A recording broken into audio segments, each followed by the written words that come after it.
میں نے جاپانی بابے کو کافی کی پیشکش کی۔ اس نے خوش دلی سے قبول کر لی۔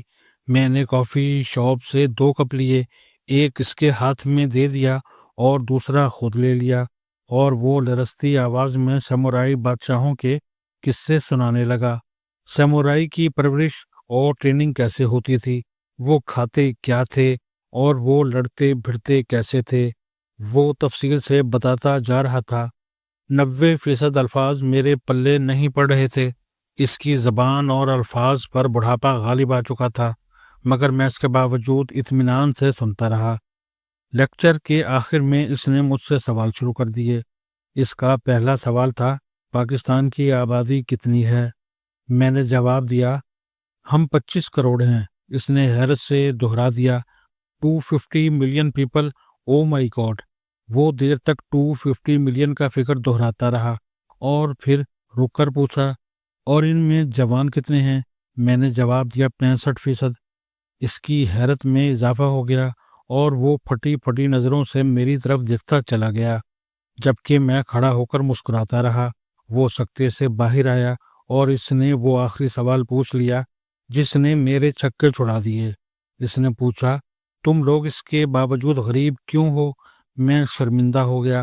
دنیا میں ہیومن ریسورس بہت اہم ہوتا ہے، اور ہم ہیومن ریسورس کے لحاظ سے ترقی یافتہ دنیا سے بہت آگے ہیں۔ آبادی 25 کروڑ ہے اور اس میں سے 65% لوگ جوان ہیں، اور ہم اس کے باوجود غریب ہیں۔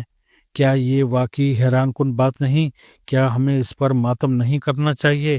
آخر جاپان اور ہم میں کیا فرق ہے؟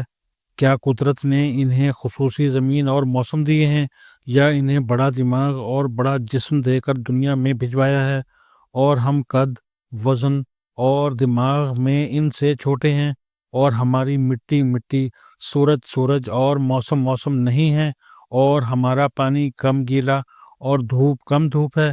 ہم اگر دل پر ہاتھ رکھ کر جواب دیں تو منہ سے نکلے گا ہرگز نہیں، بلکہ اگر یہ کہا جائے قدرت نے ہمیں موسم، زمین، رقبے اور افرادی قوت کے لحاظ سے جاپان سے زیادہ نواز رکھا ہے تو یہ غلط نہیں ہوگا۔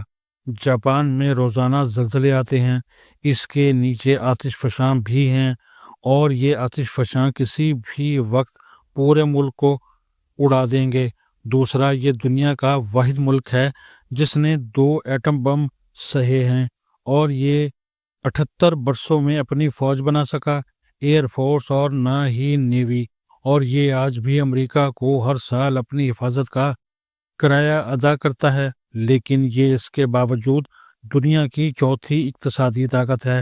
اس کے مالیاتی ذخائر $1117 بلین ہیں، اور یہ ہر سال $1500 بلین کی تجارت کرتا ہے، جبکہ ہم $1 بلین کے لیے زمین پر لیٹے ہوئے ہیں۔ کیوں؟ کیونکہ جاپان اپنے پوٹینشل سے واقف ہے، جبکہ ہم اپنی طاقت سے آگاہ نہیں ہیں۔ ہم نے 25 کروڑ لوگوں کو بھکاری بنا دیا ہے۔ میں ماشاءاللہ 113 ملک پھر چکا ہوں۔ میری زندگی کا بڑا حصہ سفر میں گزرا، اور باقی بھی گزرے گا۔ میں اپنے مشاہدے کی بنیاد پر کہہ سکتا ہوں، دنیا میں جاپان جیسا کوئی دوسرا ملک نہیں۔ ہم اگر اپنے ملک کو بدلنا چاہتے ہیں تو ہمیں کسی دوسرے ملک سے سیکھنے کی کوئی ضرورت نہیں۔ ہم بس جاپان جائیں اور جاپان کے ماڈل کو پاکستان میں نافذ کر دیں۔ ہم 10-15 برسوں میں ترقی کی اس سڑک پر ہوں گے جس کے آخر میں جاپان بیٹھا ہے۔ جاپانی 1945 کے بعد کسی ملک سے نہیں لڑے۔ چین اور کوریا کے ساتھ ان کے نظریاتی اور سرحدی تنازع ہیں، لیکن انہوں نے آج تک ان کے ساتھ بھی تجارتی اور سفارتی تعلقات نہیں ٹوٹنے دیے۔ ان کی سرحدیں ان کے ساتھ بھی کھلی ہیں، جبکہ ہم 1947 سے باہر اور اندر دونوں جگہوں پر لڑ رہے ہیں۔ ہم ہمسایوں سے بھی خوش نہیں ہیں اور اپنے آپ سے بھی، اور اس لڑائی کا کیا نتیجہ نکلنا تھا، اور آج وہ نتیجہ نکل رہا ہے۔ اور جاپان کا پہلا سبق ہے، آپ نے جتنا لڑنا ہے ایک ہی بار لڑ لیں۔ ایٹم بم چلا اور کھا کر دیکھنا چاہتے ہیں تو یہ بھی کر لیں، لیکن آخر میں آپ کو امن پر ہی اکتفا کرنا پڑے گا۔ لہٰذا یہ کام اگر آپ آج کر لیں تو زیادہ بہتر ہوگا۔ ہمسایوں کے ساتھ تعلقات ٹھیک کریں اور لڑنا مکمل طور پر بند کر دیں، اور اس کے بعد قوم سازی اور معاشی ترقی پر توجہ دیں۔ ملک بدل جائے گا۔ جاپانی قوم کے اخلاقی معیار کمال ہیں۔ یہ لوگ پوری زندگی ایک ہی ادارے میں خرچ کر دیتے ہیں۔ یہ جب بھی جاب کریں گے موت تک کریں گے، ادارہ اور کمپنی نہیں چھوڑیں گے۔ ریٹائرمنٹ کے بعد اس ادارے میں آدھی تنخواہ پر دوبارہ کام شروع کر دیں گے۔ ادارہ بھی ملازمین کی وفاداری کا ناجائز فائدہ نہیں اٹھاتا، یہ موت تک ان کا خیال رکھتا ہے۔ جاپان میں تنخواہوں کا تعین ملازمین کی ذمہ داریوں کے مطابق کیا جاتا ہے۔ ملازم کما رہا ہے تو تنخواہ کم ہوگی۔ یہ شادی شدہ ہو گیا اور اس کے بچے ہو گئے تو ادارہ خود بخود اس کی تنخواہ بڑھا دے گا۔ یہ لوگ سکلڈ بھی ہوتے ہیں۔ اسکول اور کالج انہیں ہنرمند بنا کر بھجواتے ہیں اور ادارے ان کی مہارت میں مسلسل اضافہ کرتے رہتے ہیں۔ پورا ملک ٹائم کا پابند ہے۔ ٹرین یا بس لیٹ ہو جائے یہ ممکن ہی نہیں۔ لوگ بھی وقت پر دفتر یا اسکول نہ آئیں اس کا امکان بھی صفر ہے۔ پورا ملک عاجزی اور انکساری کا شکار ہے۔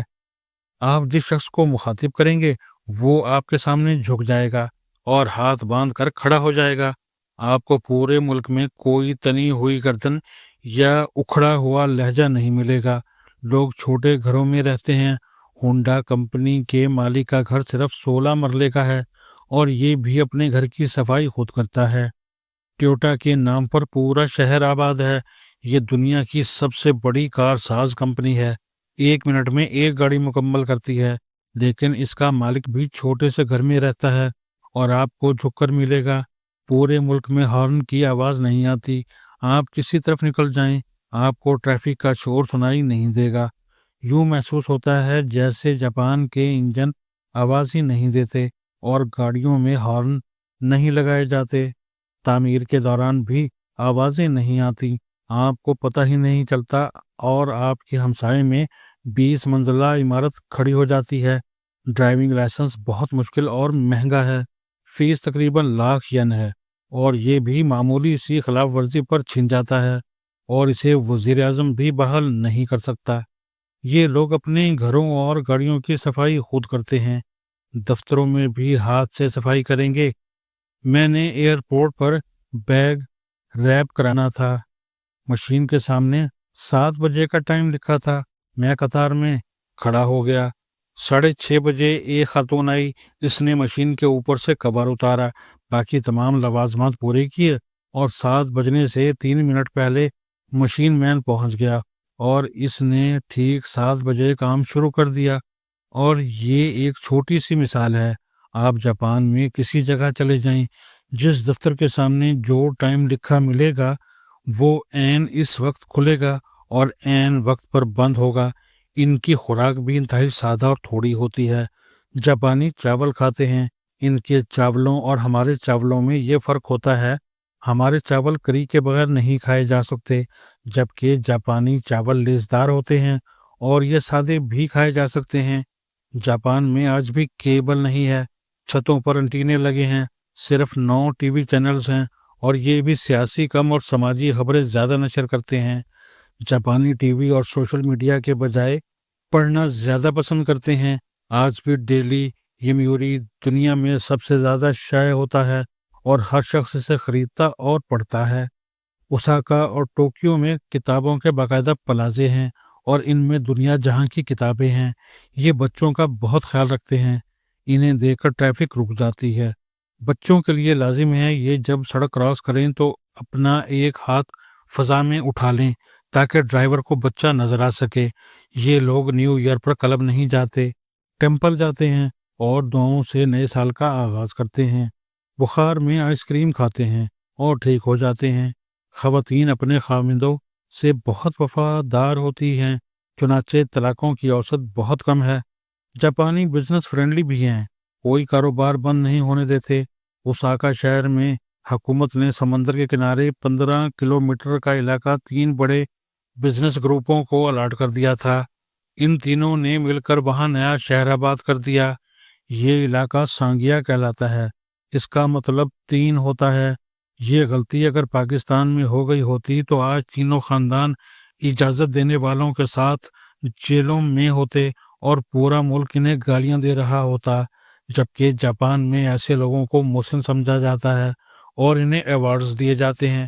لہٰذا میرا مشورہ ہے آپ صرف جاپان کو کاپی کر لیں، ہم بھی پار لگ جائیں گے، ورنہ اسی طرح دائرے میں سفر کرتے کرتے ختم ہو جائیں گے۔